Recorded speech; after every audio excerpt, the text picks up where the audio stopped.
A lot of people message me saying, I try Bug Bounty, but I just don't get it. I run so many different tools, but I'm not able to find my first bug. And the honest reason for that is Bug Bounty is not just about the tools you use, but actually about the thinking. Today, I'll show you how beginners can use AI and leverage it to actually learn Bug Bounty, to understand the process and the mindset required to do Bug Bounty, and also find your first bug all ethically. So, firstly, for the people who don't know what Bug Bounty is, let's talk a little about it. So, Bug Bounty is basically a program which companies and organizations have in which different ethical researchers, attackers can come and ethically hack the different vulnerabilities and report them in an ethical way in order to actually protect the organization. You can kind of call this as freelancing, and because the ethical hackers are reporting these bugs in an ethical manner, the companies actually reward them with something called as a bounty. So the bug is basically the vulnerability you detected, and the bounty is what the company pays you because you reported the bug. Now, let's talk about the problem. If you're new to Bug Bounty, it can get really overwhelming. I myself tried my hands at Bug Bounty when I was just starting out in cybersecurity, and it used to be really overwhelming because there are just so many different commands, methods, tools, and things you need to try out to actually be able to find your bug. And in most cases, when you're starting out, you spend hours and hours and you're not able to crack a bug at all. And it leads to disappointment and you feel like it's too difficult and you end up giving up. But now, because of AI, things have become much more easier in terms of Bug Bounty. Because AI can actually help you speed up on some of the things that used to overwhelm in the past. So in this video, I am collaborating with Penlegent, which is an agentic AI pen testing assistant, and I had already created a video in the past with Penlegent and it was really good, and a lot of you found that video so helpful. I know a lot of you downloaded the tool, set it up and spent time learning, and in today's video we are going to use Penlegent's tool, but we're going to use it in a different angle, and it's actually going to be to find a bug. So I'm basically going to help you to set up and use this Penlegent tool to find your first bug. So it's going to be more in terms of Bug Bounty. So I'm going to share my screen now, and all I've done so far is literally download and set up Kali Linux, do all of the basic updates, and I know I'm going to run some commands really fast. And a lot of you might have doubts, especially if you're beginners and it's one of your first times actually doing this, you're going to have a lot of questions. So I've put all of the commands I'm going to use in this entire video in the description below. So you can take your time, pause this video, watch it slower, try and replicate it on your machine. You can do this side by side, especially if you have all the commands, it's going to be easier for you, right? So essentially what we're trying to do is, after setting up this Kali Linux, we want to try and show how a bug bounty works, correct? So what I want to do is, I want to set up something vulnerable, a vulnerable target, okay? And then we, as an ethical hacker, will actually try and attack that vulnerable application. And because we know it's going to have vulnerabilities, it is a vulnerable application, we will try and identify if we were able to catch that CVE. And then we will see how a report can be made. Because the basic process of Bug Bounty is exactly like this. There will be a Bug Bounty program of a company. They will give you the IP addresses or a domain or a range and tell you that only this is in the scope. And then you basically run different tools and commands and identify the vulnerabilities within that scope. Once you have identified a vulnerability, you have been able to exploit it, you generate how it can be exploited, you put all of this together in a report, and then you submit it to the company. This is the basic workflow of any Bug Bounty program. That's what we are going to do over here.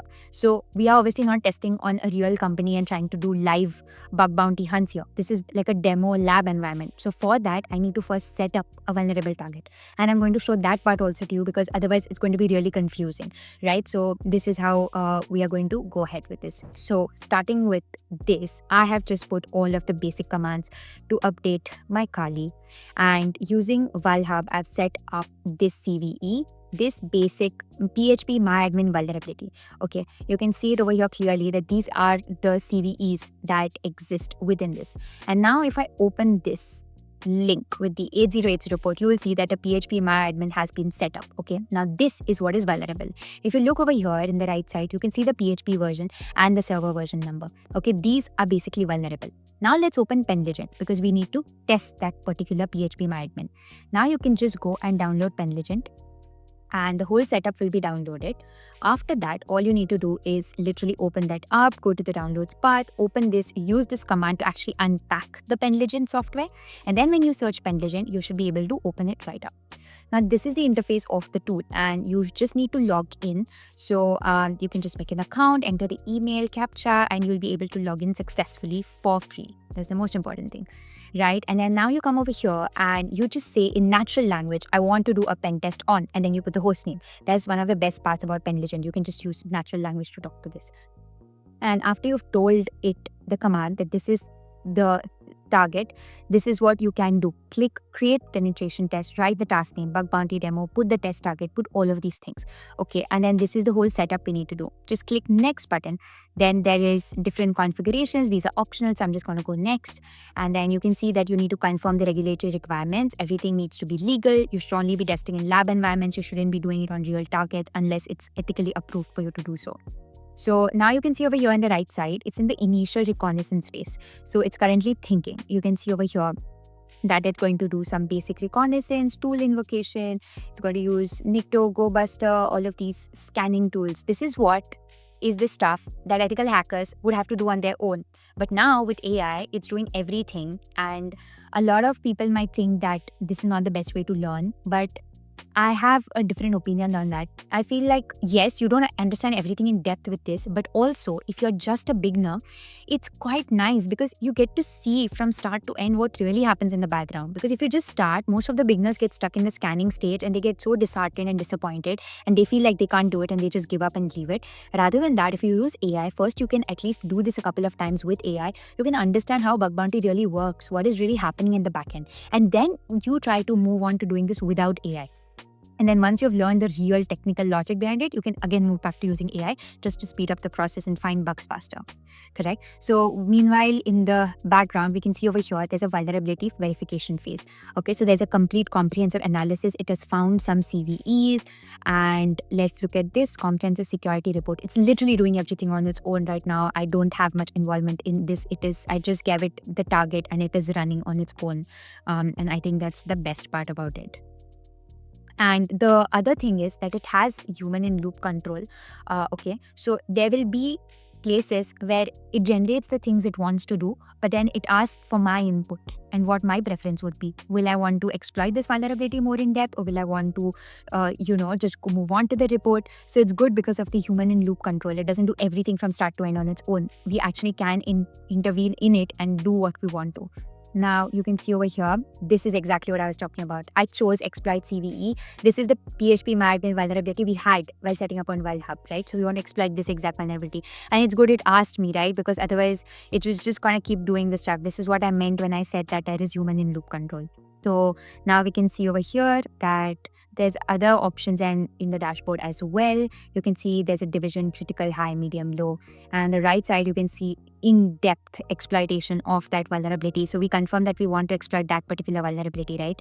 For the PHP MyAdmin. So then you can see over here in the right side, they are telling clearly the tools they are using. They're trying to exploit this vulnerability. It's actually in the final phase. And if you just go over here, you can see different information in the target overview. Just scroll down. You can see over here, all of the version numbers are coming. That's what we saw on the PHP MyAdmin site when we were setting it up, right? And now you can see all of these things getting detected in this tool by Pen Legend. So let's just go over here and see. You can check in the security findings. Anything, the verifications that are pending, what's the current analysis. Now look at this part, okay? There's an exploitation failure and it's just pivoting on its own. So while trying it, it's not like it's the most perfect thing ever, right? It's not like it's just going to detect things and just give you the output. It actually tells you where things went wrong and what it's going to change. It's going to do a pivot. This way, you can spend time reading and understanding everything. Obviously, we can't do that in the scope of this video because it will be a 1 hour long video at least. But what I'm trying to show you is that you can watch this later in slow and try and replicate these steps, try and understand the exact process that's happening, from scanning to identifying vulnerabilities to exploiting those vulnerabilities, verifying those vulnerabilities, and then forming the report. This is the entire step-by-step process that ethical hackers follow. So you can see over here that there's a final verification and report generation part that is now going to happen. So it's telling that these are the steps it's going to use for doing this analysis part, and again, the human in loop control. So I am able to actually choose if I want a comprehensive penetration report, which is what we want right now because it exploited and verified the vulnerability. So now it's going to actually generate a whole report. So now it's saying generating comprehensive penetration test report.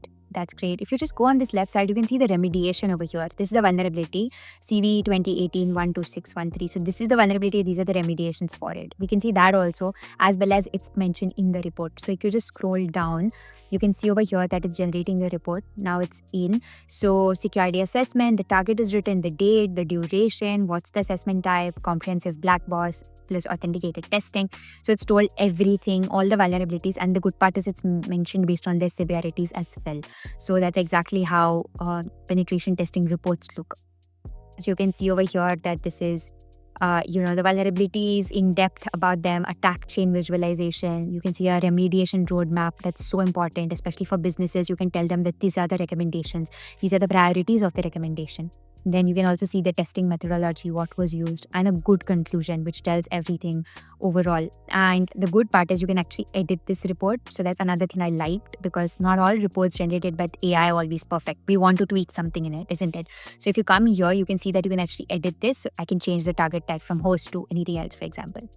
And if you just go down below, you can just edit and change anything you want to. You can see all of these details. Anything you want to tweak can be changed. You can also save this offline. You can just, download or save this and edit it locally on your machine if there's a specific format you want to follow. So you can see the report can get saved like this. I hope you really liked me sharing my screen and showing that. It would have been a little faster. That's why take your time, go through the description, all the commands I've used, try to replicate it on your own. What I wanted to show you all is give you a gist and an idea of how good and easy it is now to identify bugs using AI. It has made things much easier, and I know that I'm going to get comments saying that, this is not the best way to learn and you should manually learn.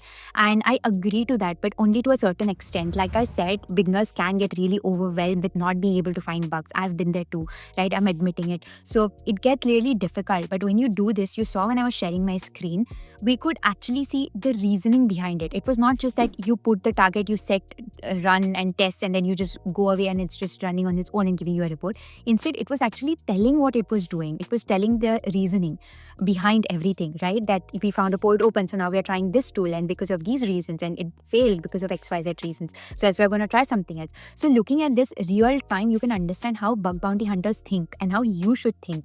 So it can actually help you get started in your bug bounty journey. What I recommend you is that after watching this today, if you're serious about doing bug bounty or freelancing in cybersecurity, or you want to do bug bounty as a side income or just to develop your skills to land your first role, what I suggest is you download Kali Linux, you set up this pen legend tool. It's absolutely free to try. And, you try and do something like this, set up a vulnerable application, try to exploit it, try to get an entire report. And after that, what you should do is actually create an account on HackerOne or Bugcrowd, because these are the real bug bounty platforms. Once you create the account over there, you'll find different organizations. Navigate over there and make yourself familiar with it. After that, you join one of those programs, and then you will see the different scope and target, and then use Pen Legend to do those, and you will see much better improvement. You will feel a little positive because you will see some results, some improvement, and you'll get to learn a lot from it as well. Don't just think that you're doing it because, okay, in the end, you just run AI, you submit a report, you get money. Don't think about it in a quick and easy shortcut way. Instead, think about how you're going to learn using AI. I really wish you all the best, and I'm so excited myself to get into bug bounty again after using this tool and after seeing the developments in the bug bounty space because of AI. I think it's a very exciting space and a lot can be done. It's absolutely amazing to do freelancing in cybersecurity, participate in bug bounty programs, no matter if you're a career switcher or a beginner or a working professional. It's always good to be updated with your skills and add this to your portfolio. So I really wish you all the best. Comment down and let me know if this is helpful for you. Let me know if you've ever tried bug bounty before and if you've struggled with it. If you have, you should definitely try out whatever we've spoken about in this video. Thank you so much and see you next time.